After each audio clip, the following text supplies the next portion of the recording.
Buenas noches, ¿cómo están todos? Buenas noches, doctor. ¿Cómo estás, Brian? ¿Qué tal? Ya, perfecto. A ver, vamos a empezar con el caso clínico que tenemos el día de hoy. Vamos a pasar lista, pues, ¿ya? Para ver que todos estén presentes en el caso clínico. A ver. Ya, empezamos, por favor, a pasar lista.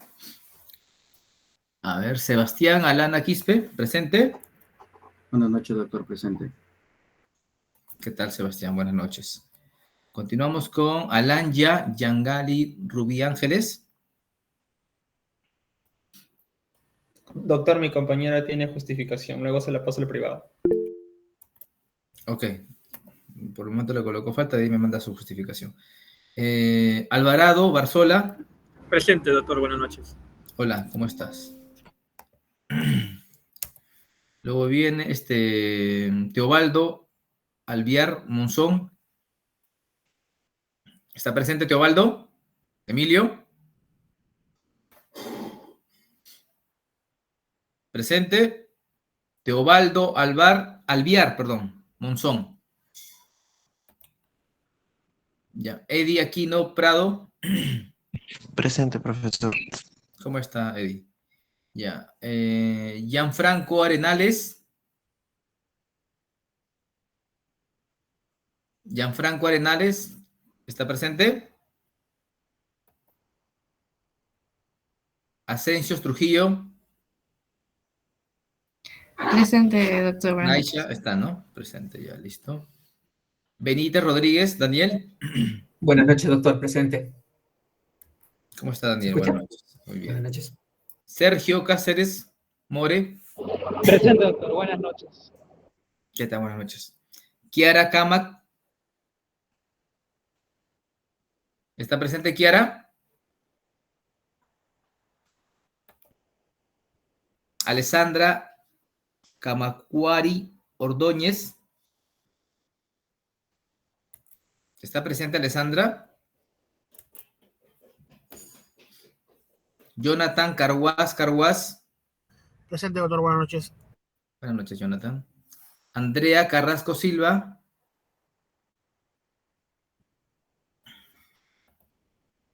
Eduardo César Arpi. Sí, doctor. Buenas noches, Buenas doctor. noches. Milena Chávez. ¿Está presente Milena Chávez? Rodrigo Chirinos Tapia. Presente, doctor. Buenas noches. ¿Cómo estás? Ya. Eri Contreras Peláez.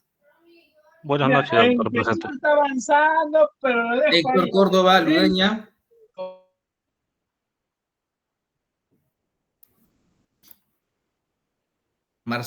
Maricielo Corrales. Buenas noches, doctor, presente. Ok. Rodrigo Cusicanqui. Rodrigo, presente. Cuyatinco Bill Taylor. De la Cruz Carigua, perdón, Camila. Buenas noches, doctor, presente. Bien. Echacaya, Carrillo, Darley, Alessandro.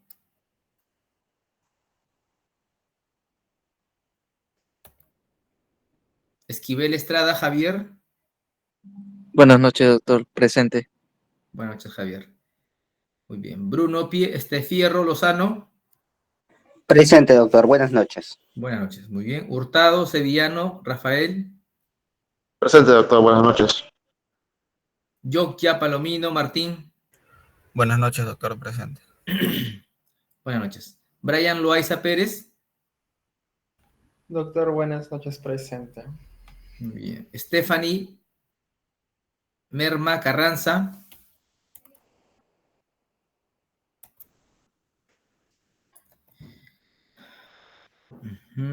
Frank Uber Pase. Buenas noches, doctor presente. Muy bien, a ver, luego viene Pérez Melgarejo Karen. Presente, doctor. Buenas noches. ¿Cómo está Karen? Junior Pérez Zárate. Presente, doctor. Buenas noches. Cuelles Ortiz Allison. Presente, doctor. Buenas noches. Buenas noches, ya. Rodas Anet Paulina. ¿Está? Anet Paulina Rodas. En el chat colocó que está presente, doctor. Ok. Ya. Shane Rodríguez Alvarado. Presente, doctor. Buenas noches. Buenas noches. Yasmín Sánchez Chamorro.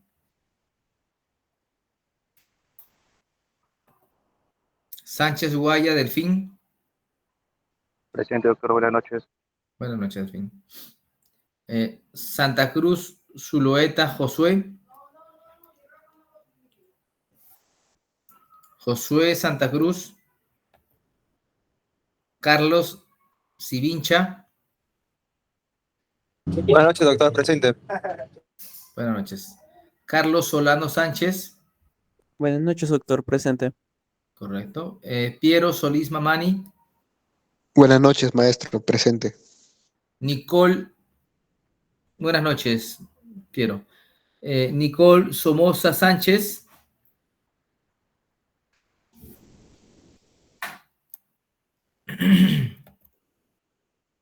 Tolentino Azaña Jordi. Buenas noches, doctor presente. Yamilet Vilches Portilla. Presente, doctor. Buenas noches. Villanueva Loaiza. Gianfranco. Presente.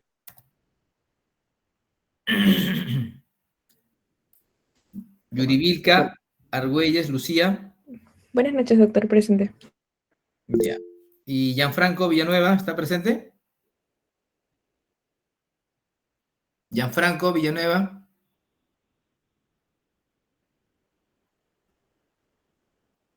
¿Está presente Gianfranco Villanueva? Sí, doctor, presente. Ok, muy bien. ¿Alguien más se unió al final para poder colocarlo en la lista de Buenas asistencia? noches, doctor. Sí, por favor, Stephanie Merma. Ya, acá te tengo, sí. Muy bien. ¿Alguien más? Alviar Teobaldo, doctor. Teobaldo, ¿cuál es su apellido? ¿Teobaldo? Alviar Monzón. Alviar Monzón. Vamos a ver acá. Ya, te tengo. Muy bien. ¿Alguien más? Cachacaya, doctor. ¿Me escucha? No sé si se puede oír mi voz. ¿Me repites el apellido? Echacaya Tarrillo, Darley. A ver, déjame buscarte. Acá está. Listo, doctor. Gracias. Muchas gracias. Listo. ¿Alguien más? Darley, ¿quiere levantar levantó la mano? No, doctor. Es que no sé cómo bajar esto. Es que estoy desde otro dispositivo. Ok. Ya, ahora sí creo. Ya, muy bien. Vamos a empezar entonces con la discusión de un caso clínico. Y bueno, tratemos de hacerlo interactivo, pues para que aprovechen al máximo este caso, que sea lo mejor, lo más gráfico posible, ilustrativo, y que sea un caso, pues, bastante ilustrativo para las experiencias que ustedes van a tener cuando, pues, tengan un caso en emergencia, en piso, cuando lo den de alta y cuando hagan el seguimiento al paciente. Yo le voy a agregar, obviamente, algunas pequeñas modificaciones para que el caso sea secuencial, ilustrativo, interesante y que les dé las enseñanzas básicas que requieren el manejo de estos pacientes, ¿ya? Entonces voy a compartir mi pantalla. Me confirman todos si están viendo mi pantalla. A ver. ¿Están viendo mi pantalla? Sí, doctor. Se ve. ¿Sí lo ven? Ya, perfecto. Ya, entonces vamos a empezar a discutir el caso clínico 1, pues ya. Listo. Entonces, voy a volver a unirme. Regálenme un segundito más. A ver.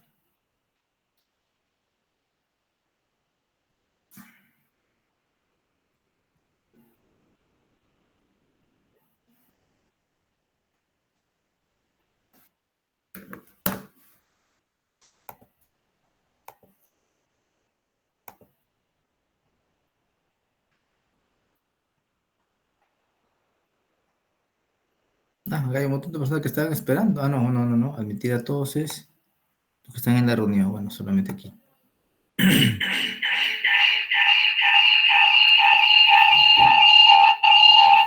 Disculpen.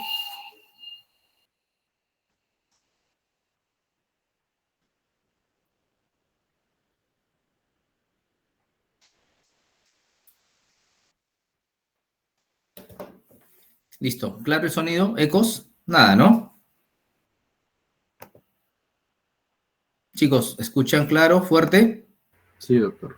Perfecto. No hay ningún eco, ningún problema a este nivel. Bueno, vamos a presentar el primer caso, ¿ok? Vamos a ver, pues, qué es lo que tenemos en este primer caso. Este es el caso de un paciente varón de 65 años, natural de Lima, procedente de Lima, raza mestiza, religión católica, ocupación médico, veterinario, ¿ok?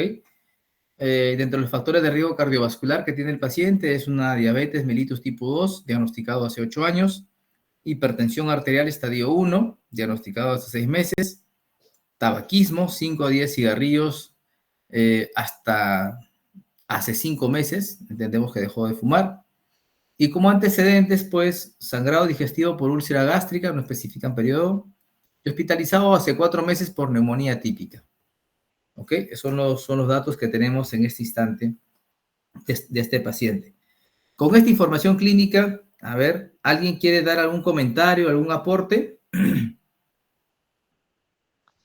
Doctor, ¿se me escucha? Sí, por supuesto, Piero. Sí, no, uno de los antecedentes más importantes sería el tabaquismo, ¿no? Ya que sus diferentes componentes van a provocar una lesión endotelial y también una disfunción, ¿no? De sus funciones, ¿no? Provocando un estado más protrombótico. Ok, muy bien, correcto. ¿Algún otro comentario que quieran hacer sobre este relato? ¿Está completa la historia clínica? ¿Algo incompleto en la descripción de esta historia clínica? ¿Qué quieres comentar aparte de eso? Piero, ¿no? Participó. Sí, maestro. ¿Algún comentario más? ¿Te parece bien? ¿La información es suficiente? ¿O todo está conforme? Bueno, pasemos con Maricielo. Sí, doctor, yo quería comentar otro dato que me parece muy importante, que es la edad y el sexo, ¿no? En este caso tenemos un paciente varón de 65 años, que bueno, es una edad en la que ya de por sí aumentan, bueno, ya usualmente las personas suelen tener ya enfermedades crónicas desarrolladas, podríamos incluso pensar en neoplasias que ya aparecen en esta edad, y hablando ya específicamente de cardiología, aumenta el riesgo cardiovascular, sobre todo en varones, ¿no? Que suelen ser los más propensos a desarrollar patologías Correcto. cardiovasculares.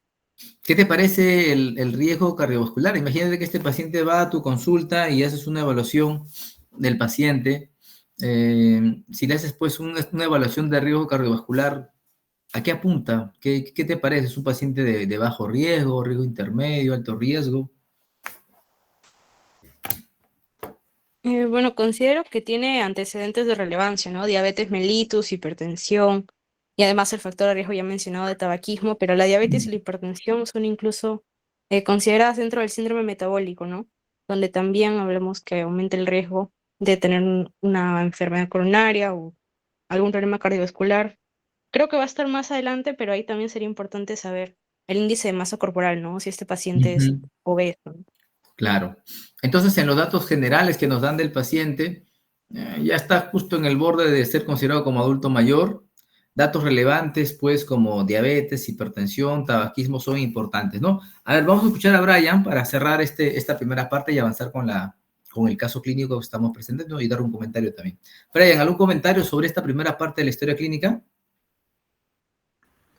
Sí, doctor. Sería bueno, ¿no? Que al menos hasta esta parte se mencionan en los antecedentes personales, ¿no? La hipertensión y la diabetes.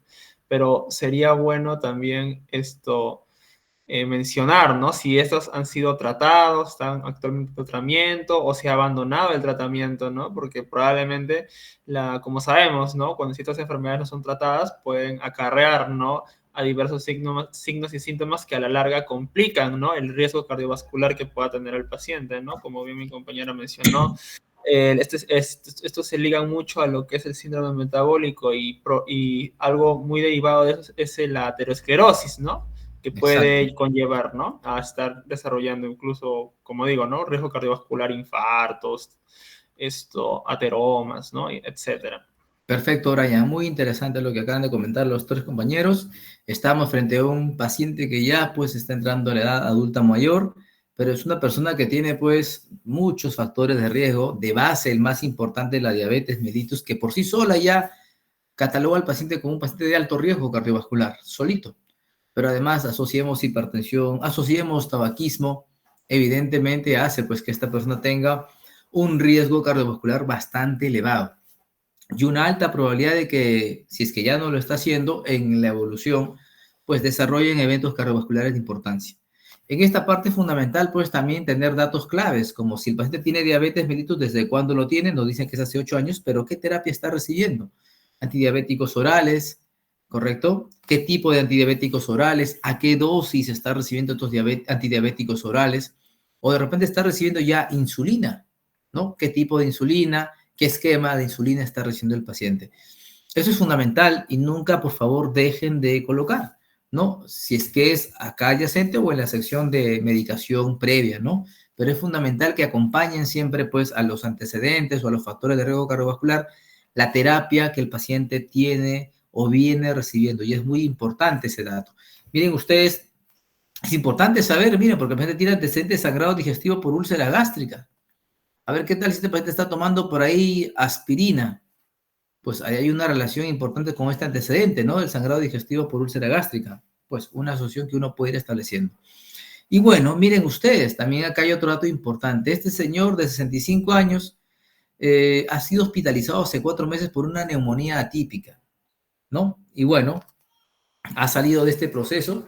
Y eso es un dato muy importante. 4 meses atrás ha estado por un cuadro, pues, de una neumonía típica, un virus o algún germen que haya causado un patrón, pues, atípico en el paciente, ¿no? Y que haya generado una neumonía.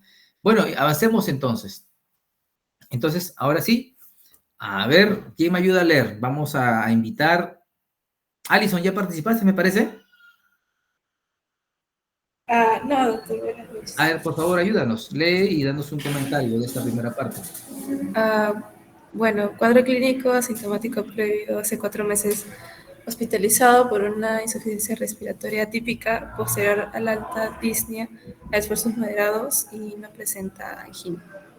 Ok, entonces, ¿qué opinas de esto? Ya creo que tenemos el dato de que hace 4 meses estuvo hospitalizado por una neumonía típica, ¿no? Que le causó, miren ustedes, una insuficiencia respiratoria. No especifican hasta qué tipo de soporte oxigenatorio o ventilatorio se le dio, pero bueno, salió el cuadro, ¿ok? Pero posterior al alta, miren ustedes, el paciente no quedó tan bien.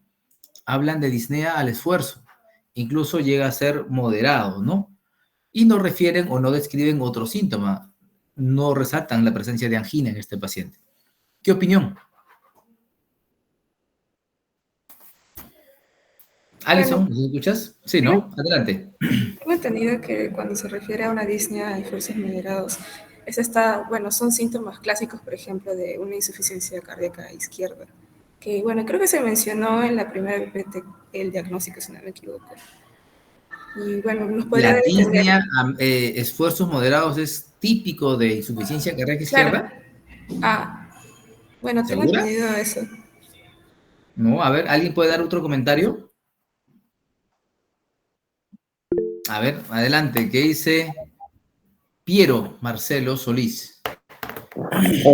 Yo considero que es parte como una de las secuelas que sucedió de esta insuficiencia respiratoria, ¿no? Después de una neumonía típica, es que no se ha tratado completamente o que al menos haya ciertas secuelas y que esta disnea sea uno de estos productos de esta secuela de un mal tratamiento, ¿no? Donde solo se ha priorizado la sintomatología y no tratar al 100% esta neumonía, ¿no? Y se ven los rezagos, por ejemplo, de la disnea a esfuerzo moderado. Muy bien, lo que dice Piero es muy importante. Mira, hace 4 meses hubo una neumonía y esta neumonía dejó secuelas, consecuencias. depende mucho de la gravedad de la insuficiencia respiratoria que tuvo el paciente, ¿no? De acuerdo al grado, el compromiso parenquimal que pudo haber, pues puede haber generado un grado de secuelas que el paciente queda pues sintomático. Pero la disnea a esfuerzos leves, moderados, mínimos, pues es importante que nosotros evaluemos. Cuando un paciente tiene disnea o disnea, pues existen múltiples causas o no, o solamente es la insuficiencia cardíaca izquierda la única causa de disnea a esfuerzos moderados. No, hay múltiples, pulmonares, las más frecuentes incluso, ¿correcto? Y en un paciente que hace 4 meses tuvo una insuficiencia respiratoria por una neumonía típica, lo más lógico es pensar que exista esa asociación.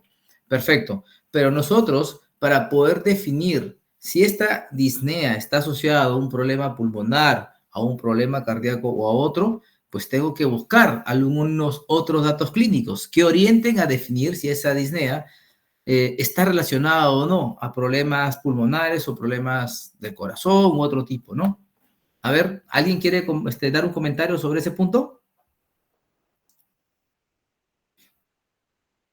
Si no, a ver, pues vámonos con Paulina.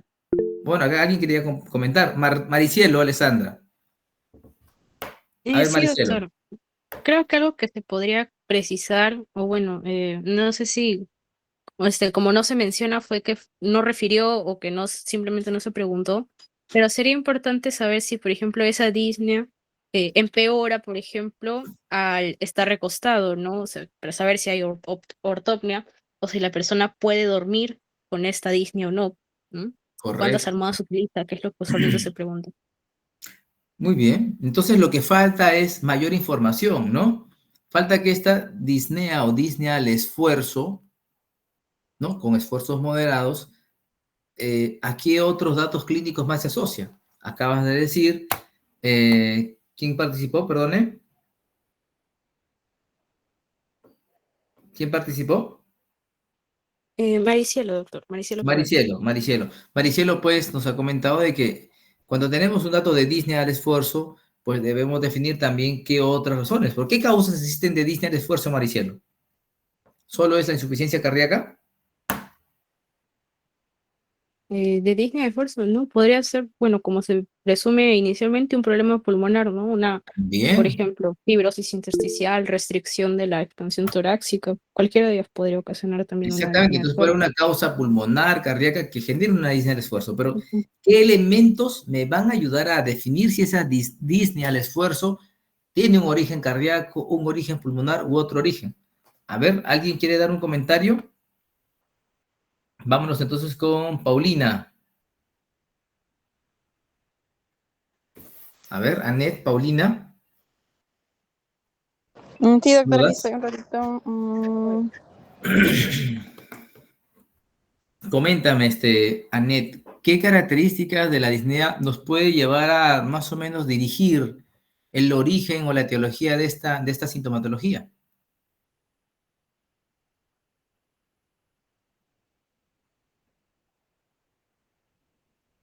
Cuando hace esfuerzos moderados, doctor. Acá Porque está dice escrito. disnea, esfuerzos moderados. Disnea, esfuerzos moderados. Ya, la pregunta que te hago es, ¿qué otros datos clínicos te pueden orientar para conocer o saber la etiología de esta disnea a esfuerzos moderados?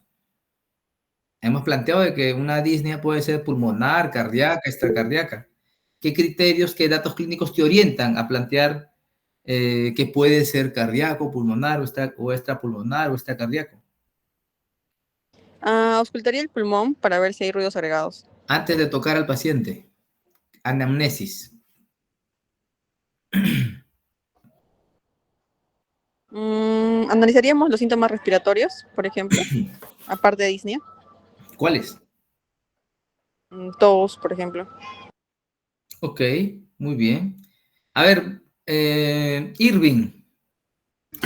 Sí, doctor, para diferenciarse una disnea de origen cardíaco o respiratorio, bueno, si pensamos que es respiratorio, tenemos que preguntarle al paciente si en sus antecedentes ha tenido asma, EPOC, o tal vez porque él durante su trabajo tal vez está expuesto a humos, ¿no?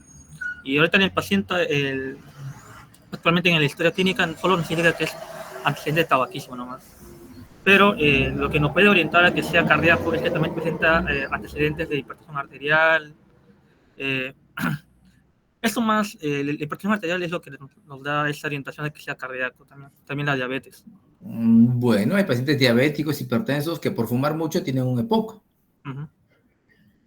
Eso no cambiaría mucho el panorama. A ver, demos la oportunidad a Brian. Brian Loaiza. Sí, doctor, yo preguntaría al paciente, ¿no? En todo caso, por ejemplo, si yo sospecharía que es algo cardiogénico, preguntaría, ¿no? ¿Ha tenido dolor torácico opresivo? Esta disnea a fuerzas moderados, calma el reposo, no calma el reposo. ¿Ha tenido dificultad para por ejemplo, dificultad para caminar, dificultad para caminar una cuadra, ¿no? Así haciendo la comparativa, también podría preguntar, ¿no? Lo que es así a la inspección, podría ver también si hay ingurgitación yugular, ¿no? Para descartar alguna insuficiencia cardíaca, ¿no? Algo, Pues, por ejemplo. Por ahí. Claro, muy bien. Entonces, para avanzar, a ver, entonces la disnea puede tener múltiples orígenes, ¿no? Pero la presencia de ciertas características clínicas que ustedes siempre tienen que preguntar. Ya el paciente dice, sí, doctora, yo siento que me falta el aire cuando camino 3, 4 cuadras o cuando hago un esfuerzo importante, siento que me falta el aire. Pero a esa sintomatología que es la disnea o disnea, tienen que indagar otros detalles. Primer punto que tienen que agregar, la tolerancia al decúbito. Cuando usted se acuesta, ¿qué siente? ¿Que la disnea aumenta, empeora? Entonces, la tolerancia al decúbito es un dato importantísimo. Los pacientes con insuficiencia cardíaca o con una disnea cardíaca, pues suelen no tolerar el decúbito, ¿correcto? El otro dato importante, ¿cuál es? La presencia de ortopnea, que es el grado más extremo, que el paciente no puede estar acostado para nada, tiene que estar sentado, incluso con los pies hacia un lado de la cama, ¿ok? O también la presencia de disnea paroxística nocturna. El paciente tolera el decúbito, pero a la noche se levanta abruptamente de la cama, siente que le falta el aire, siente que se ahoga y necesita meter más aire pues al pulmón. Entonces, otro dato clínico que es fundamental porque la presencia de estos datos, la intolerancia al decúbito, la ortopnea, la disnea paroxística nocturna, son datos que se asocian más a ¿qué? A una insuficiencia cardíaca. Ahí sí, ¿ok? La ausencia de estos datos pues más bien inclina la balanza para otra etiología, ¿ok? Y si además agregamos otros datos clínicos, ejemplo, el paciente le refiere, doctor, se me hinchan las piernas, de preferencia en las mañanas y conforme pasa el día, ambas piernas se hinchan de forma simétrica hacia arriba, ¿ok? Miren ustedes, están agregando otros datos clínicos. O doctor, en las noches, pues me da muchas ganas de orinar, nicturia. Son datos clínicos que me están hablando, pues, de que esta disnea probablemente se esté asociando pues a un origen cardíaco, ¿no? ¿Ok? Entonces son datos que tenemos que indagar en nuestros pacientes, datos que tenemos que preguntar en la anamnesis, pues, ¿no? Muy bien. El paciente no refiere otro síntoma, aparentemente, ¿no? No hablan de síncope, de palpitaciones, de angina, no hablan de fiebre. No escriben fiebre. Entonces entendemos que por acá el tema se enfoca, pues, a un cuadro clínico en donde la disnea es el principal síntoma que tenemos que evaluar, ¿ok? Entonces el paciente llega a emergencia y el paciente al llegar a emergencia, pues nosotros ni bien tenemos un paciente que está entrando a la emergencia, ¿qué es lo que tenemos primero? Una primera impresión, una evaluación ectoscópica y evidentemente acá se ve un paciente que está en mal estado general, ¿ok? Esto es importante, mal estado general. Por lo tanto, pues no le llega al paciente haga su cola, señor, que sus trámites. Si lo ven clínicamente en mal estado general, pues evaluemos los signos vitales, ¿ok? Como mínimo.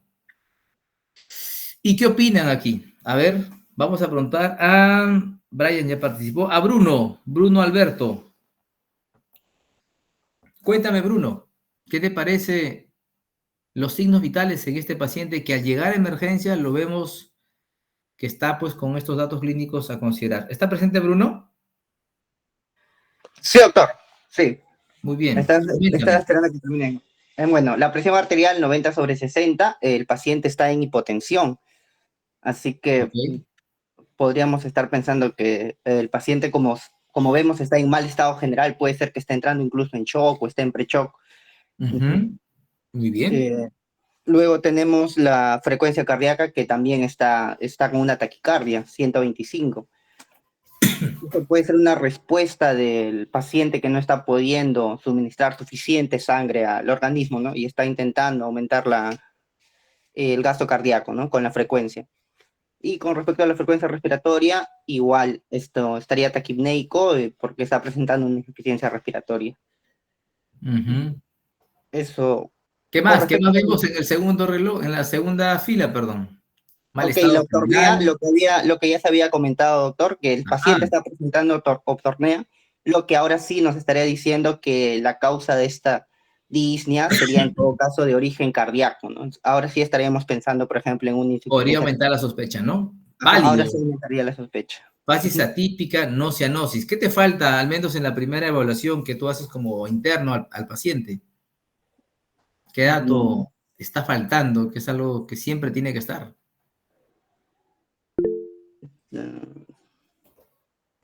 A ver, Carlos, ¿qué dices?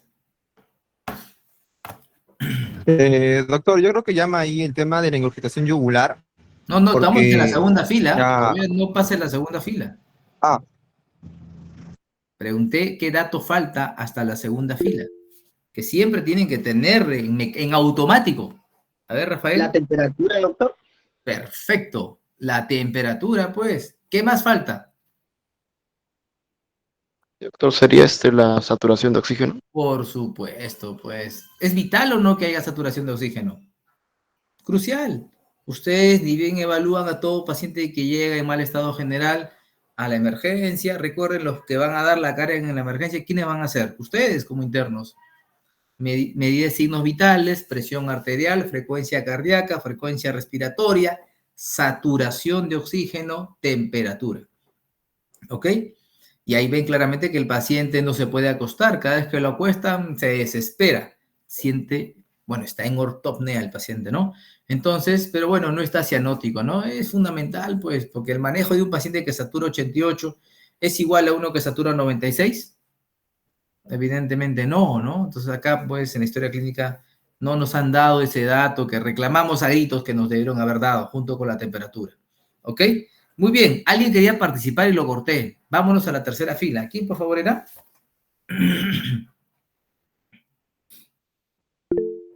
Carlos Alberto. Sí, doctor. Ahí en la tercera fila yo destacaría la ingurgitación yugular al 45, porque ya nos dice que hay una congestión venosa sistémica. Eso podría destacar. Congestión venosa sistémica.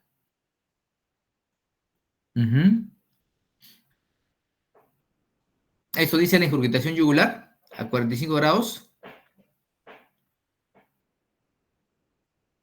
O sea, ya nos indica una presión venosa elevada, por eso destaco el tema de... Presión venosa elevada, ¿ya?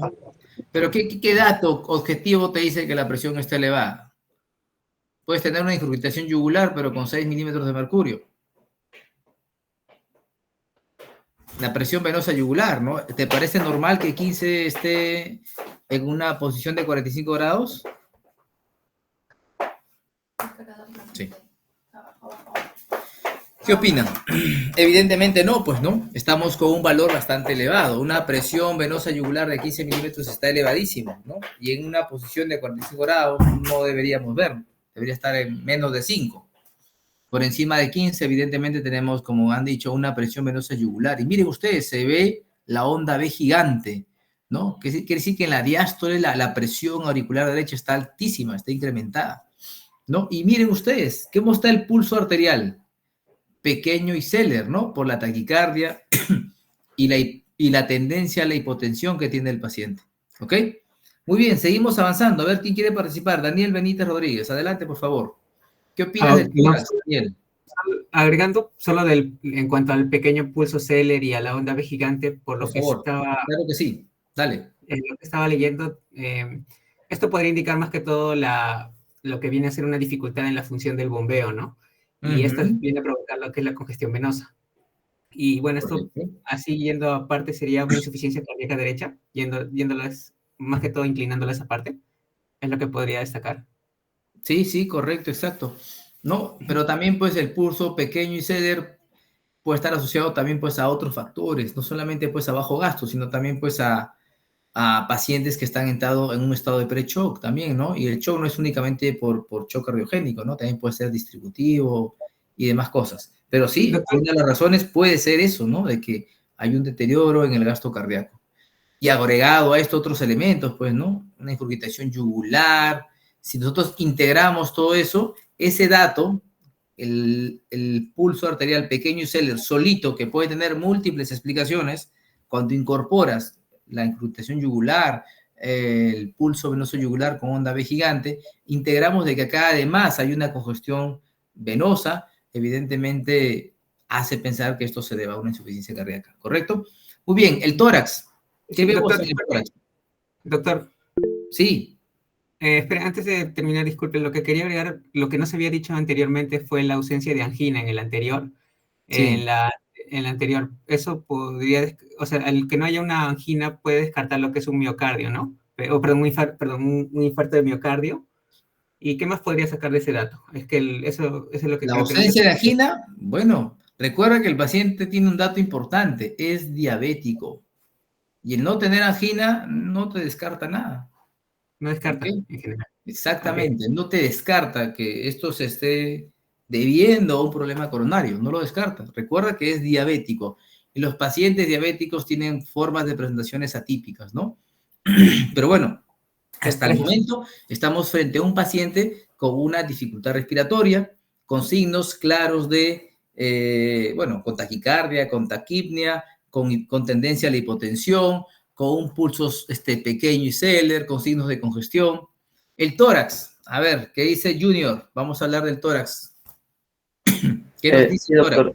Nos mencionan el tórax simétrico y también con respecto a los pulmones, los crepitantes en 2/3 inferiores, lo cual refleja una congestión pulmonar severa por un aumento retrógrado de la presión en la aurícula izquierda y las venas pulmonares.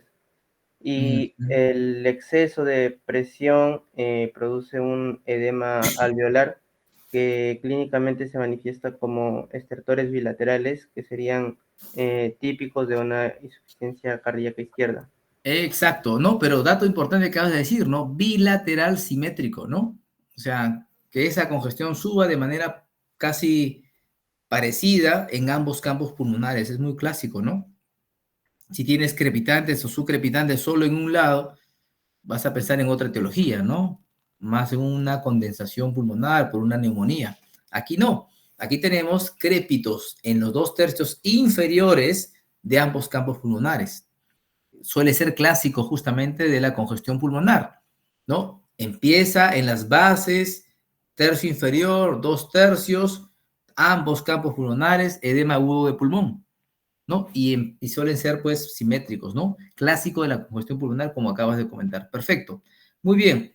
Avancemos, entonces. Entonces, estamos ya encontrando un paciente que evidentemente se encuentra bastante mal.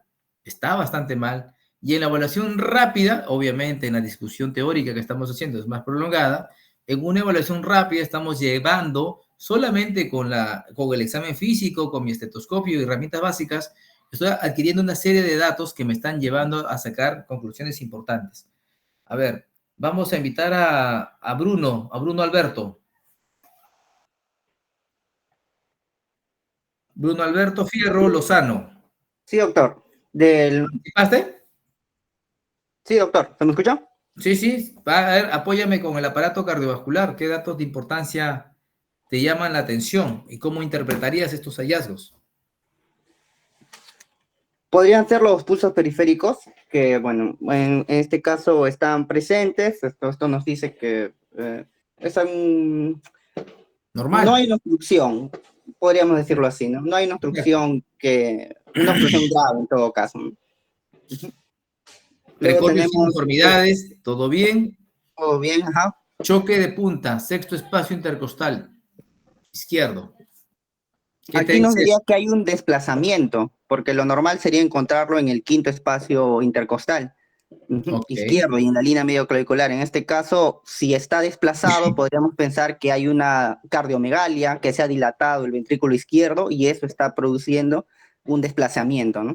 En especial porque también está por fuera de la línea media clavicular, ¿no? Está bien allá, mira, por fuera de la línea media clavicular.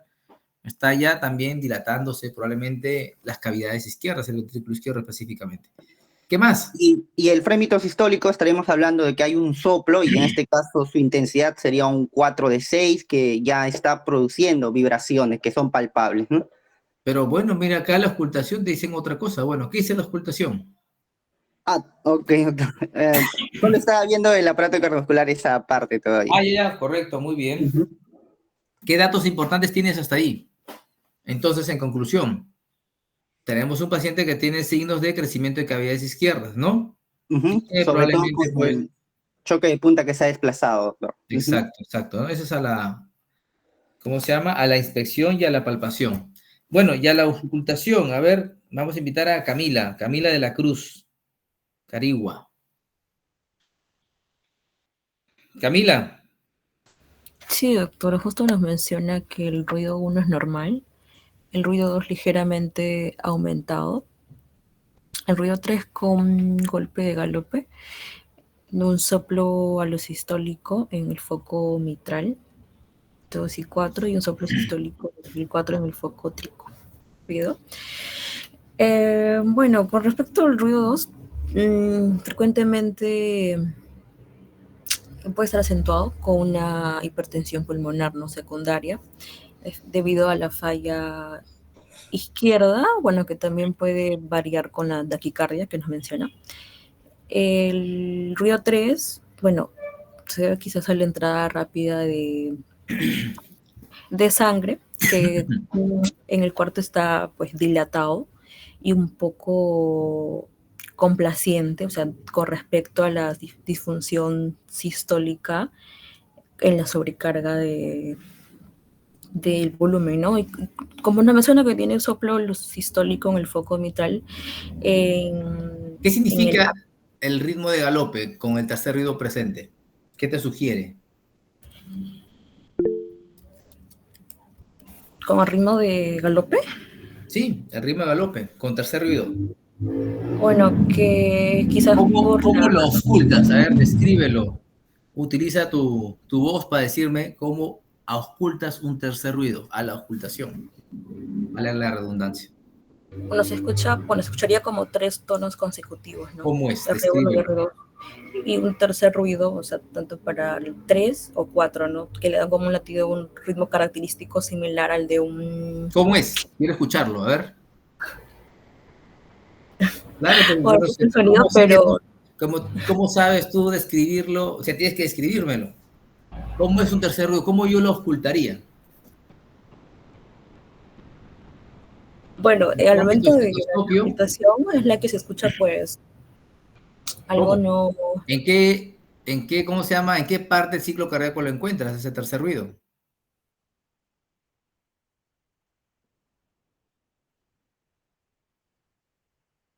Sístole, diástole, al final de la sístole, al final de la diástole. Bueno, el tercer ruido se encuentra en el diástole. Ya, estás mejorando tu descripción. Pero ¿cómo lo ocultas? A ver, quiero escucharlo. ¿Lo puedes decir? A ver, ¿quién quiere describir el tercer ruido? Tienen que saber eso de memoria. Ocultar el tercer ruido es uno de los elementos fundamentales para un interno de medicina. A ver, ¿un voluntario? Vendría a ser como... doctor. A ver, cuéntame, ¿quién quiere participar? Sí, doctor. ¿Net? Bueno, el R3 con ritmo de galope ¿Sí? podría indicar un llenado ventricular rápido. Correcto. Y, bueno, ¿Cómo se escribe? A ver. ¿Quiere el sonido? O sea, como sí. El doctor lo hizo. Así como que... algo así. No bueno, escucho. son 3 sonidos. Pero es el tum tatá. No olviden, tum tatá, tum tatá, tum tatá, tum tatá. ¿No? ¿Recuerdan ustedes cómo son los latidos normales? Es el tum ta, ¿no? R1, R2, ¿no? O S1, S2. y entre S1 y S2 está la sístole, y entre S2 y S1 está la diástole, ¿no?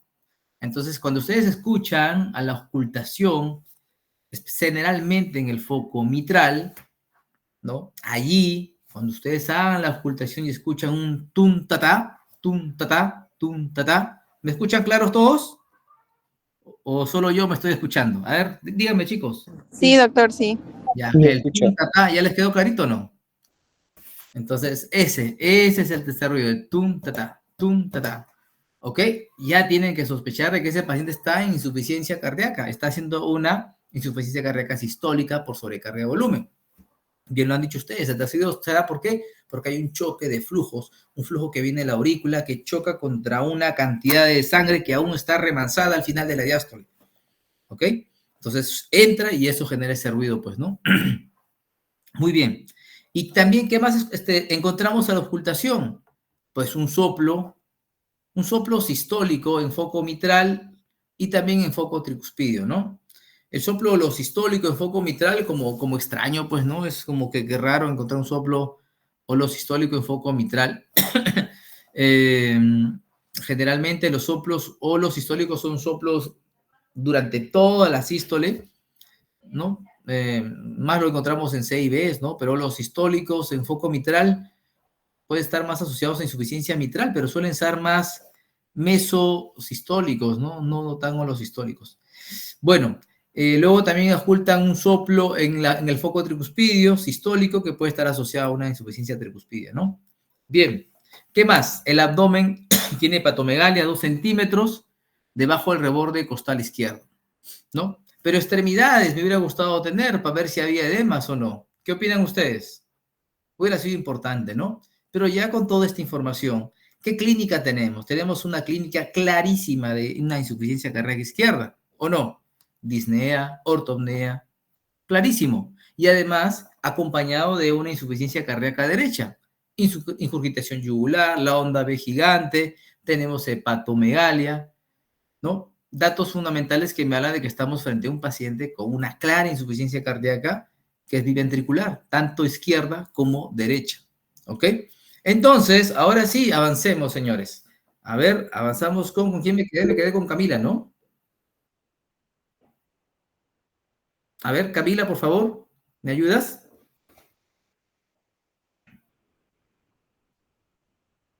¿Está presente Camila de la Cruz?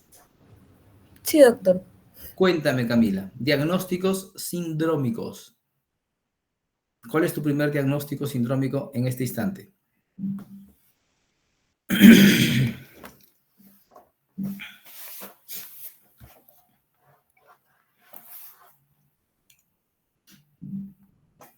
Si no, alguien que quiera participar, por favor.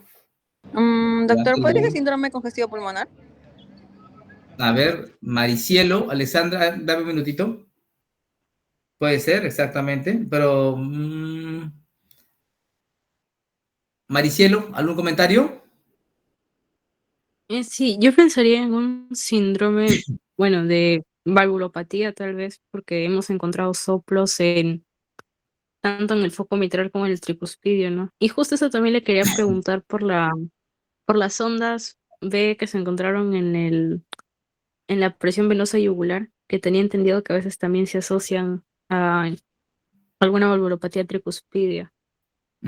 Sí, sí, por supuesto. Tanto la insuficiencia en el foco tricuspidio de tipo sistólica con esa onda B gigante puede ser debido a una insuficiencia tricuspidia. Pero las insuficiencias tricuspidias pueden ser secundarias a lo que esté pasando delante de ellas. Muy bien. A ver, ¿alguien más quiere plantear algún diagnóstico, por favor? A ver. ¿Alguien, por favor? ¿Quién quiere participar? Estamos con Paulina, Anet, Paulina Rodas. ¿Podría plantearse primero un síndrome disneico, doctor? A ver, ¿qué es síndrome? ¿Ves? ¿A qué llaman síndrome ustedes? Diagnóstico sindrómico. ¿A qué llaman ustedes un diagnóstico sindrómico? Conjunto de signos y síntomas con una fisiopatología en común. Exactamente. Entonces, cuando yo digo síndrome disneico, ¿qué estoy tratando de decirte? Que solamente hay un síntoma. Exacto, muy bien. Entonces, a ver, replanteemos los diagnósticos. ¿Qué diagnóstico sindrómico pueden plantear aquí, chicos? ¿De insuficiencia cardíaca? Perfecto. Ese es el primer diagnóstico sindrómico. Un diagnóstico sindrómico de insuficiencia cardíaca. ¿Y cuáles son los elementos que lo apoyan? A ver, el mismo que participó. Podría ser la disnea, podría ser también la hepatomegalia, ¿no? O sea, de hecho yo diría que es un síndrome de insuficiencia cardíaca congestiva porque se presenta tanto en el lado izquierdo como en el derecho. Correcto, así es un diagnóstico sindrómico de una insuficiencia cardíaca congestiva, tanto izquierda como derecha, como primer diagnóstico fundamental de este paciente, ¿no? ¿Qué otro diagnóstico más podemos plantear como diagnóstico sindrómico? Con toda la información, miren ustedes, paciente de 65 años, hipertenso, diabético, fumador, ¿no? Con historia de una neumonía típica que acude a emergencia con historia de disnea progresiva, ortopnea, ingurgitación yugular, ¿correcto? Hepatomegalia, pero hay algo importantísimo en este paciente. ¿Cómo está? ¿Está estable el paciente? ¿O no está estable el paciente?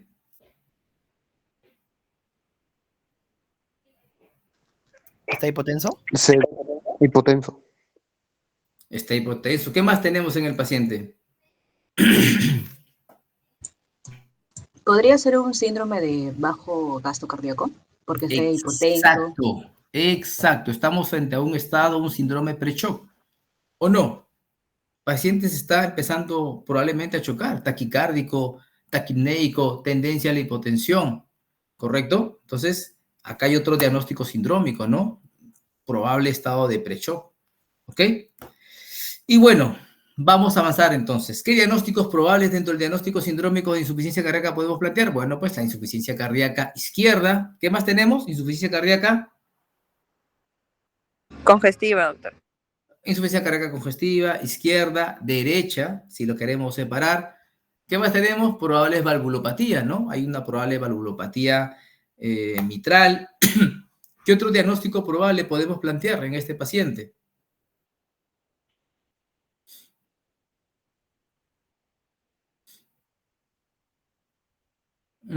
Un estado de pre-shock, ¿no?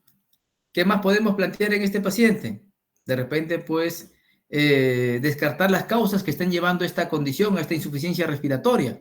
De repente hay una neumonía que ha causado, pues, una descompensación de una insuficiencia cardíaca crónica que tenía este paciente, que se ha agregado a lo que ya tenía, ¿correcto? Entonces, hay datos importantes que se están considerando en este paciente. ¿Cuál es el manejo inicial que debemos de proponer en este escenario, con todo lo que tienen a la mano? A ver, por favor. Doctor, sería, por ejemplo, tratar de aumentar la tensión, ¿no? Porque para evitar el pre-shock o evitar que entre en shock. Claro, ¿no? Evidentemente, pues hay que evaluar todos esos datos, ¿no? Como dices, evidentemente su paciente, ¿qué es lo que tiene en este instante? Un paciente que está, pues, con síntomas de bajo gasto, que está en falla cardíaca crónica o aguda, o agudamente descompensada. ¿Frente a qué estamos?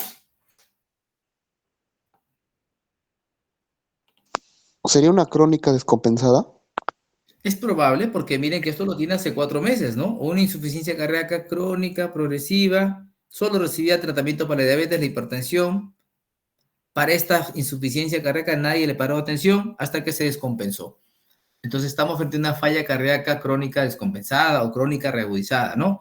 Pero estamos en una fase aguda, una descompensación aguda, en donde el paciente en estos escenarios puede tener 4 formas de presentación. Una está relacionada a la perfusión y otra está relacionada al grado de congestión. ¿El paciente está congestivo o está seco? ¿Qué opinan? ¿Qué opinan, chicos? A ver, vamos a preguntar a... A ver, Andrea, ¿el paciente está congestivo o está seco? Bueno, yo considero que está congestivo el paciente, doctor. Correcto, muy bien. El paciente, según su grado de perfusión, ¿está frío o caliente? Frío, doctor. Muy bien, entonces este es un patrón de insuficiencia cardíaca aguda. Húmedo, frío, ¿correcto? Entonces, terapias de rescate. Evidentemente, si es que el paciente está con una saturación menos del 92%, hay que oxigenarlo, ¿no? Hay que dar oxigenoterapia, ¿no? Sí, y pues probablemente tenemos que colocar una vía periférica al paciente, ¿correcto? Y pues, de repente, si es que la presión se mantiene estable, dado que acá predomina fundamentalmente la congestión, empezar con dosis de diuréticos de manera obviamente siempre monitoreada y con precaución es una buena opción. No lo considero inadecuado. Podemos empezar con eso de inmediato. Oxigenoterapia, vía periférica y también una ampolla o furosemida en bolo le podemos colocar al paciente porque clínicamente eso es lo que nos dice, ¿no? ¿Qué exámenes solicitarían mientras la enfermera va colocando la vía, va colocando el oxígeno y va pasando las 2 ampollas de furosemida? A ver, chicos. Piero. Podríamos hacer un AGA. Fundamental. El examen fundamental de este instante es hacer un AGA. Y el análisis de gases arteriales nos va a dar muchísima información, ¿o no?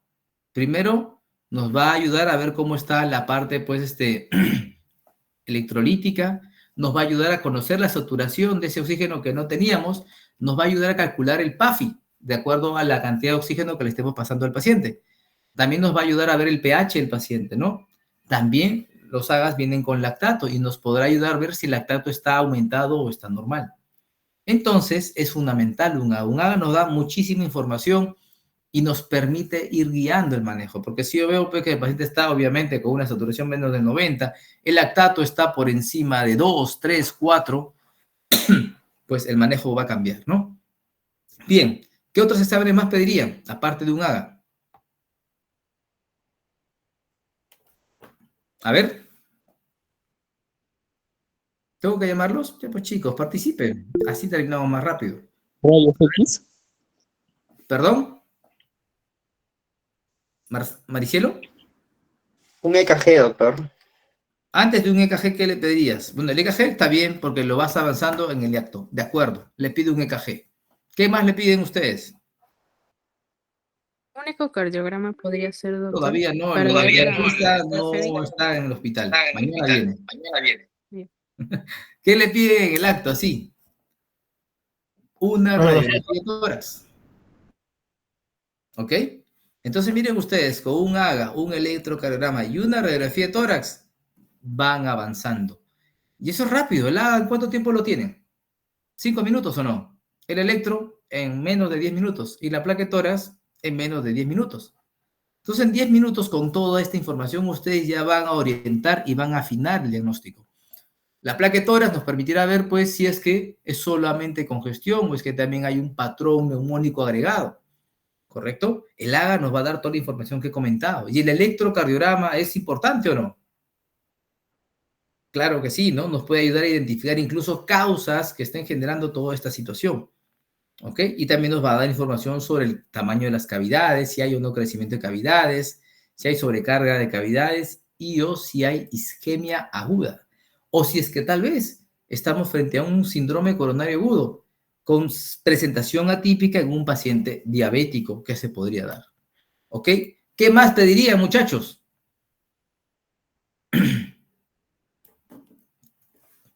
A ver.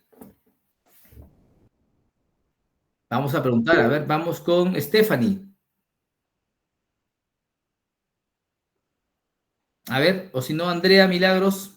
Ah, ya, doctor, ¿podríamos pedir tal vez los péptidos natriuréticos para ver cómo ha sido cuán grave ha sido la falla que tiene la falla cardíaca que tiene el paciente? Bueno, puedes pedirlo, pero en verdad no va a cambiar mucho tu manejo, ¿no? Te va a decir que está muy alto y el pronóstico te lo va a dar. ¿Cuándo es importante que pidas el ProBNP? Cuando hay mucha duda, esa insuficiencia, esa disnea o disnea no está muy claro si es pulmonar, cardíaco, es otra cosa. En tu paciente está la cosa muy clara, ¿no? Entonces sí lo puedes pedir, como que te ayuda también a ver pronósticos según el nivel de ProBNP que puedes tener. Pues pidan exámenes básicos, no olviden pedir un hemograma. No olviden pedir de repente urea y creatinina, de repente el paciente está en insuficiencia renal, ¿ok?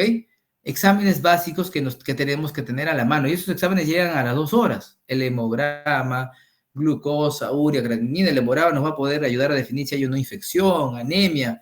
La urea y la creatinina nos va a ayudar a definir si hay insuficiencia renal. Los electrolitos, si es que se puede pedir. La glucosa, el paciente es diabético, ojo, tenemos que tener una glucosa.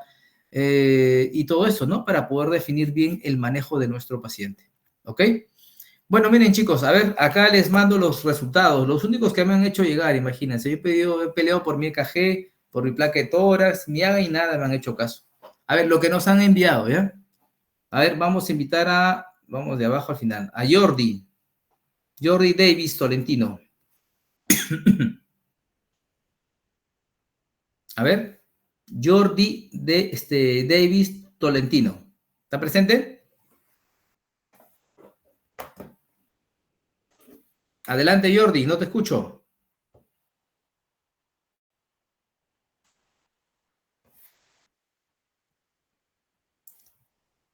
A ver. Jordi, tienes que tener pues tienes que estar en un lugar donde haya micrófono, por favor. Recuerde que esto es parte de su nota. A ver. Anet Paulina Rodas, levantó la mano. Doctor, los niveles de creatinina están en el límite superior. ¿Podría indicar una injuria renal? Sí, por supuesto.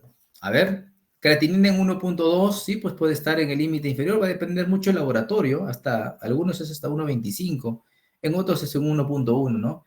Entendamos que está en el límite superior para el laboratorio, pues que tiene sus referencias de base, ¿no? ¿Qué opinas de los leucocitos? ¿Sospechas que hay una infección activa? No, leucocitos son normales, doctor. 9.000, ¿no? Pero hay abastonados 4%, un poquito alto, ahí que quiere ya avanzar, ¿no? La hemoglobina, ¿qué te parece? Normal también, doctor. Levemente disminuida, tal vez por hemodilución, ¿no? Ahí está en el límite. Los segmentados, ¿cómo está el hígado?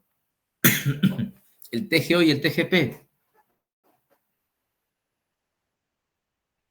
Doctor, en ese caso estarían, creo que un poco elevadas. Correcto. Esto podría asociarse a la congestión hepática, ¿no? Que justamente se asociaba en ese paciente a la insuficiencia cardíaca, bueno, derecha, aunque tienen en ambos lados, pero podría reflejarse en eso.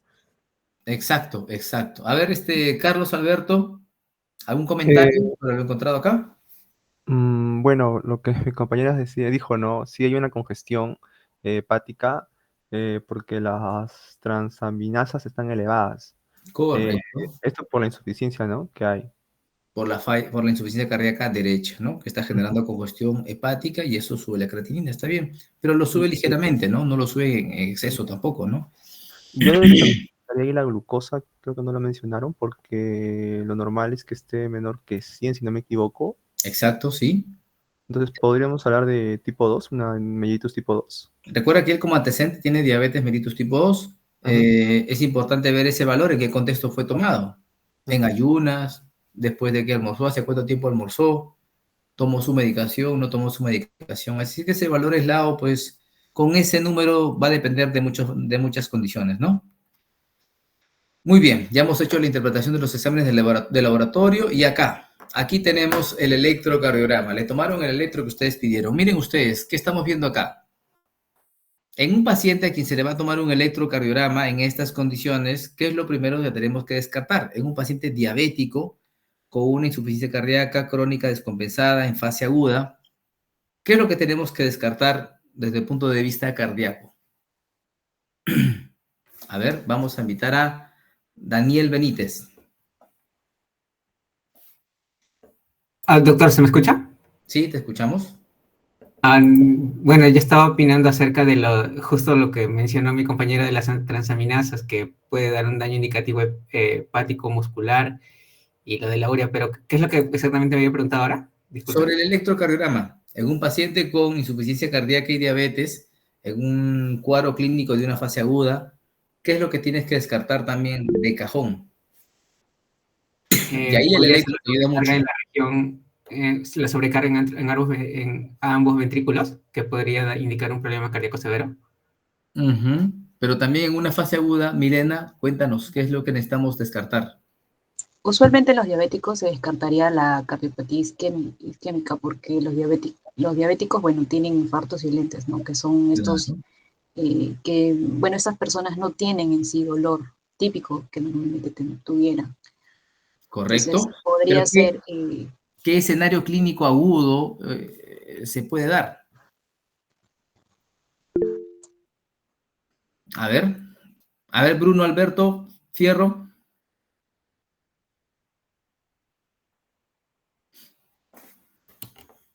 A ver, Bruno Alberto Fierro. Sí, doctor. Es un paciente diabético que podría estar sufriendo un infarto, así que habría que descartar de primero la elevación del segmento ST, doctor. Exactamente, pero más que un infarto, con criterio hay que hablar. Un síndrome coronario agudo. Ok, doctor, sí, ese sea. El paciente diabético que entra en falla aguda, ustedes tienen la obligación de descartar un síndrome coronario agudo. Doctor, pero no hay dolor, no hay angina. Sí, pues así es el diabético. Viene únicamente por disnea y esa puede ser la única sintomatología que te lleva y que tienes que con el electrocardiograma a descartar si hay un síndrome coronario agudo, ¿no? En este caso, el electrocardiograma te va a ayudar a definir, como bien dijo su compañero, un SICA-ST elevado, de primera tengo que descartar, o un SICA-ST no elevado, ¿no? Bueno, acá no hablan de una elevación del segmento ST, nos hablan de otra cosa. ¿De qué nos están hablando? A ver, ¿qué dice? Vamos a empezar ahora por los últimos, que deben ser los primeros. Teobaldo Albiar Monzón. Sí, doctor. ¿Qué opinas del electrocardiograma que le han tomado a este paciente? Bueno, el electrocardiograma nos dice que hay una necrosis anterocefálica, ¿no? Que puede indicar que ha habido una necrosis, que ha habido un infarto en el paciente, pero bueno, como es diabético, eso mismo no es capaz de sentirlo, ¿no? Porque hay un daño en los nervios, por esa parte. Y bueno, la sobrecarga ventricular también nos indicaría todo el daño, los antecedentes que ha tenido el paciente, del daño cardíaco, de la cardiopatía isquémica que tiene anteriormente el paciente. ¿Cómo se ve en el electrocardiograma esta descripción? EKG, ritmo sinusal, necrosis anteroseptal. ¿Con el ST elevado? No. A ver, ¿quién quiere participar? Piero Marcelo Solís. Luego le doy pase a Iván Cáceres. Sería ver en todo caso las derivaciones, ¿no? En las derivaciones específicamente V1, V2, cómo está el EKG, ¿no? Al menos en una necrosis yo esperaría que no va a permitir la conducción eléctrica, por lo cual estaría una línea, ¿no? Así, sin elevación de ondas. Muy bien, se vería una onda Q.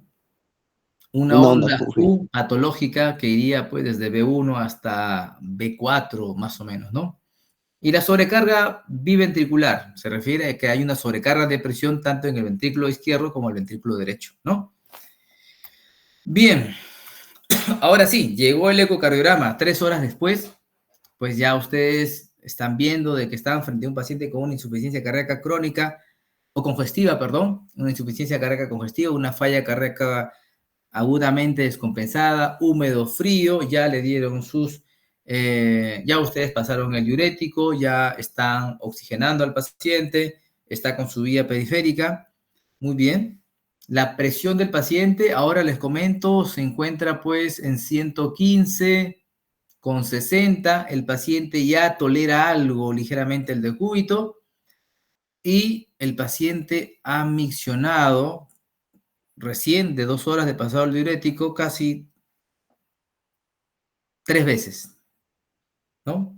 Entonces han cuantificado que ha orinado casi como 400 cc. Se siente ligeramente mejor el paciente, ¿no? Está saturando ahora 94-95%, ¿no? En este caso está únicamente lo tenemos con cánula, ¿no? Con 4 litros por minuto. Bueno, 3 horas después llega y le hacen el ecocardiograma. Y miren ustedes lo que están viendo en el ecocardiograma. ¿Algún comentario?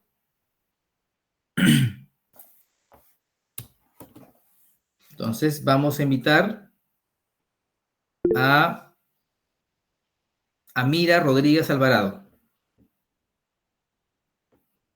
¿Está presente, Amira? Sí, doctor. ¿Qué opinas del ecocardiograma, Amira? Ya nos dice que tiene una cardiomiopatía isquémica.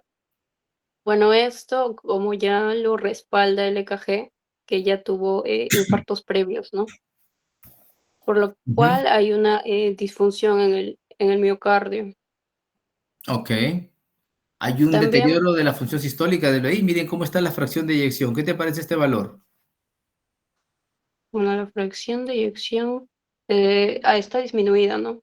¿Cuánto debe ser Es, la fracción de eyección del VI? uy, lo normal. No me acuerdo lo normal, doctor. Más del 50%. Entonces hay una Ah, ya. reducción significativa de la fracción de eyección.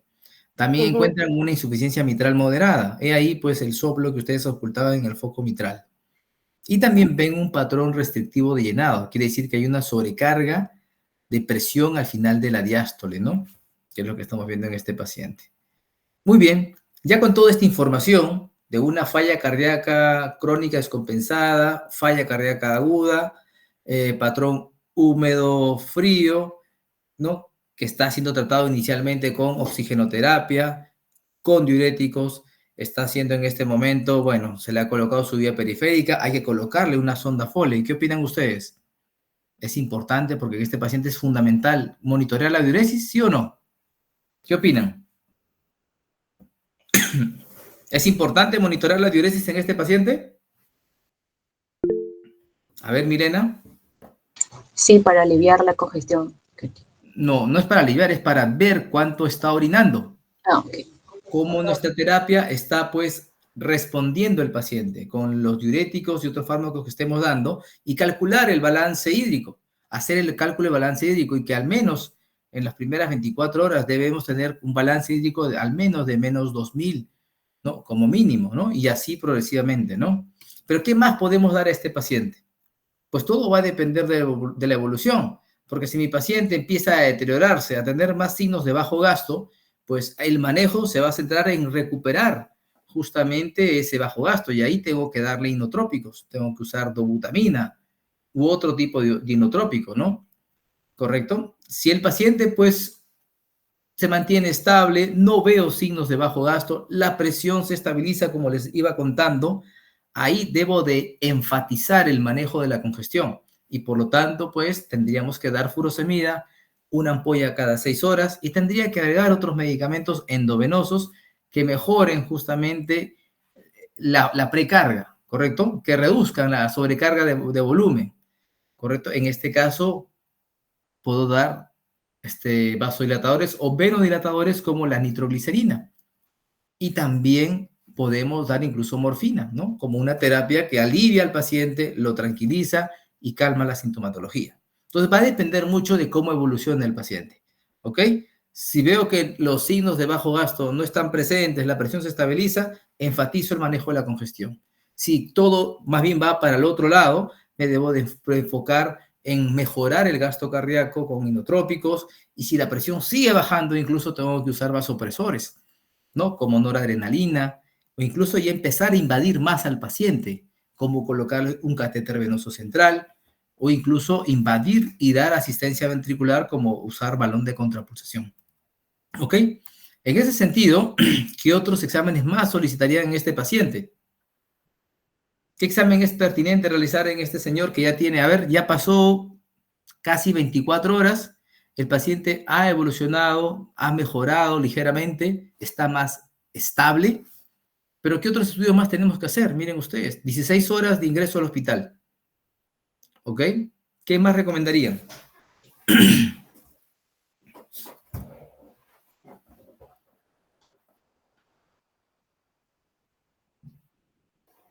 ¿Ok? Aparte de lo que hemos hecho, que es exámenes no invasivos, ecocardiograma, pues probablemente en este paciente va a ser necesario conocer las arterias coronarias. El ecocardiograma no dice que las arterias coronarias están generando un problema en el paciente, porque en la eco vemos signos de que ha habido un infarto anteroseptal, la fracción de eyección está reducida.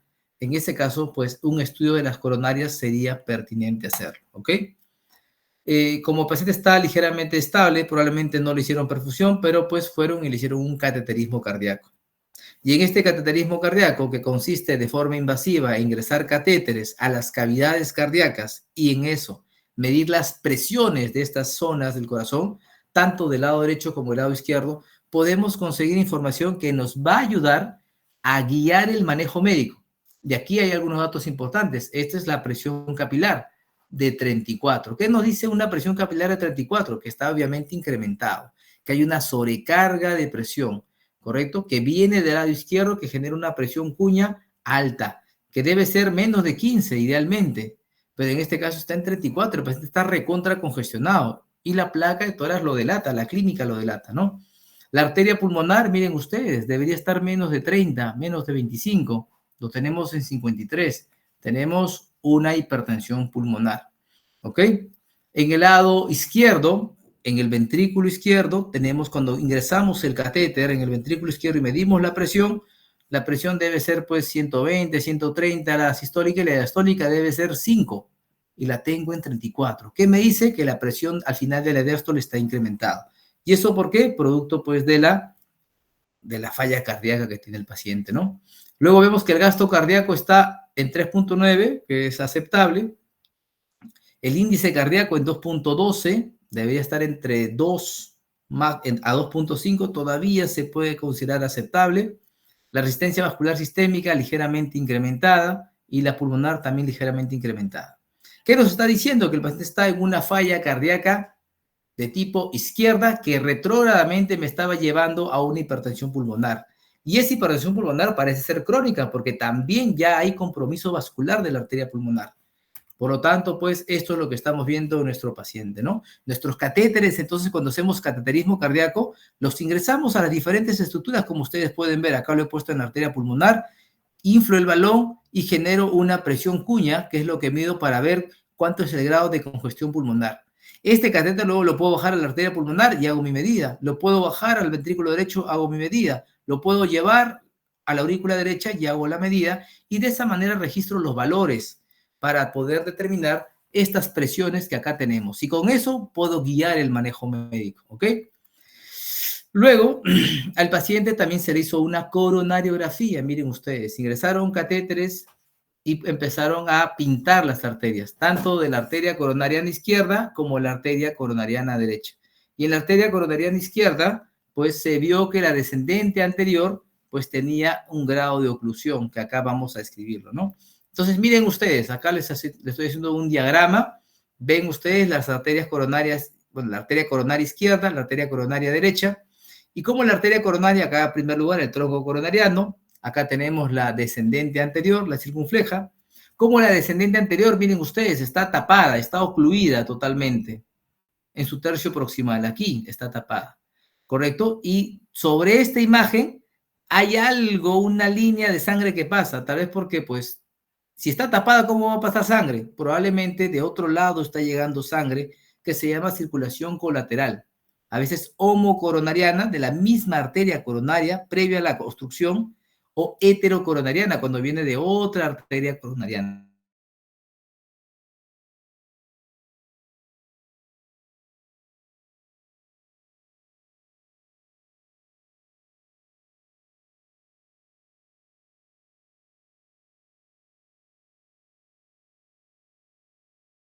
Que tiene una lesión severa. Entonces, este es un paciente que es una bomba de tiempo. Esta coronariana derecha que está tapada, la que de su parte distal es alimentada por la circunfleja que heterocoronariamente alimenta esta parte y es que mantiene vivo este segmento del corazón y todo este segmento del corazón gracias a esta circunfleja. Si esta circunfleja se tapa, se acabó el paciente. El paciente se termina de infartar totalmente y fallece. Entonces, es algo que tenemos que hacer y pronto. ¿Ok? Entonces al paciente le hacen una perfusión miocárdica. Y la perfusión miocárdica evidentemente pareciera que no tuviera nada importante, pero en este grupo de pacientes, ojo, la perfusión no tiene valor, genera falsos positivos y está claramente que un paciente con baja fracción de eyección y con lesiones multiarteriales debe ser tratado. En este grupo de pacientes, entonces, con enfermedad coronaria multiarterial, fracción de eyección reducida, el tratamiento principalmente es quirúrgico. Entonces, el paciente tendrá que ir a sala. El cardiovascular tiene que evaluar para ponerle puentes. Puentes a la arteria descendente anterior, una mamaria interna, puente a la coronariana derecha, una vena safena, y a la circunfleja, otra vena safena. De tal manera que estos puentes van a bypassear estas obstrucciones y van a ayudar a que el paciente pueda recuperar esa fracción de eyección que la tiene en 30%. ¿Ok? Entonces, ya lo tenemos al paciente previo al alta. Evidentemente, pues tenemos que hacerle un ecocardiograma control, un electrocardiograma control, un Holter, y con todos esos exámenes determinaremos cómo tenemos que manejar al paciente. ¿Ok? El paciente evidentemente es un paciente coronario con insuficiencia cardíaca que requiere pues un tratamiento para ambas cosas. Por lo tanto, un paciente con insuficiencia cardíaca, baja fracción de eyección y enfermedad coronaria requiere un manejo bastante amplio, empezando por la terapia antiagregante. Tenemos que darle aspirina y o clopidogrel. Tenemos que dar fármacos para la falla cardíaca y la cardiopatía isquémica, beta bloqueadores. Tenemos que dar fármacos para el remodelamiento inverso. Tenemos que dar IECAS. Tenemos que dar espironolactona. Tenemos que dar los nuevos fármacos que usamos para el manejo de la falla cardíaca, en especial pacientes diabéticos, como la dapaglifosina y el Entresto, que son fármacos que justamente contienen azacuitril valsartán como medicamentos que ayudan a mejorar esa fracción de eyección en este grupo de pacientes, ¿ok? Entonces, agregado a ello, también hay que dar atorvastatina, hay que dar protectores gástricos y otros medicamentos para que el paciente salga de alta. Evidentemente, el paciente, después que sale de alta, tiene que hacer rehabilitación cardíaca, tiene que hacer su control al mes, a los 3 meses, y a los 3 meses este paciente tiene que hacerse un ecocardiograma, ¿ok? Y un ecocardiograma y un Holter, como lo han hecho acá. El Holter, ritmo normal, algunas extrasístoles, no hay taquicardia ventricular. Y el ecocardiograma es un examen fundamental. Todo paciente que se revasculariza, a los 90 días tenemos que ver el impacto de la revascularización en la fracción de eyección. Si este paciente con una terapia óptima y pasado los 90 días persiste con fracción de eyección baja, menos del 30%, el paciente va a necesitar el implante de un dispositivo que ayude a tratar una muerte súbita, porque evidentemente este paciente, si fue revascularizado y su fracción de eyección sigue en 30%, tiene un alto riesgo de muerte súbita. Y estos pacientes se benefician del implante de un DAI o cardiodesfibrilador. Si el paciente mejora la fracción de eyección más del 40-50% con la revascularización, con la terapia médica, pues el paciente solo quedará con terapia médica y seguirá sus controles con cardiología clínica, rehabilitación cardíaca, endocrinología y las otras especialidades que requieren pues para que se pueda nuevamente insertar a realizar sus actividades progresivamente y evidentemente con la terapia que corresponde y los controles que él debe de seguir. ¿Ok? Bien, chicos, ¿tienen alguna pregunta sobre este caso? Yo creo que ya terminamos el caso clínico. Doctor, una consulta. Por supuesto. Al final, ¿el diagnóstico era una insuficiencia cardíaca congestiva aguda o era una insuficiencia cardíaca crónica, pero que justo está descompensada? Por la clínica de que hace 4 meses está haciendo disnea progresiva, lo catalogaría yo como una insuficiencia cardíaca crónica descompensada. Tipo de insuficiencia cardíaca crónica descompensada, falla cardíaca aguda, patrón húmedo caliente. Causa de esta insuficiencia cardíaca, cardiopatía isquémica, enfermedad coronaria multiarterial. El tratamiento, manejo médico agregado a tratamiento quirúrgico con bypass o puentes para revascularizar estas arterias coronarias ocluidas. Eso es lo que se ha concluido en este caso. ¿Queda claro? Sí, maestro, gracias.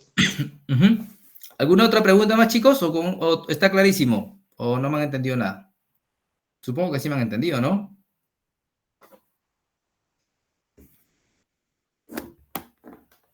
Bueno, Brian, cuéntame. Sí, doctor, dígame. ¿Alguna pregunta? ¿Tus compañeros tienen alguna pregunta? ¿Tú tienes alguna pregunta? ¿Tú eres el delegado? No, ¿Está todo doctor, más clarísimo? bien todos le están mandando aplausos en el chat, doctor. Ay, pues yo no los veo, pues. Bueno, ya. Milena Roxana Chávez. Sí, doctor, tenía al inicio tuve problemas de conexión y no llegué a la lista, si por favor me podría considerar. Ok, listo. Gracias. Andrea Milagros. Sí, doctor, similar al caso de mi compañera Milena. Tuve problemas al momento de entrar y pues A después ver. recién pude participar. Ya listo, entonces vamos acá a actualizar eso. ¿Quién Muchas gracias, ha doctor. dicho? A ver, ¿su apellido cuál es? Al mío es Carrasco, doctor, y el de la compañera es Chávez. Un ratito, permíteme. Carrasco, acá, tenía Sí, falta. doctor. Pues. ¿Y Y luego la otra quién? compañera fue Chávez. Chávez. Es Milena. Ujú. Ya, nadie más, ¿no?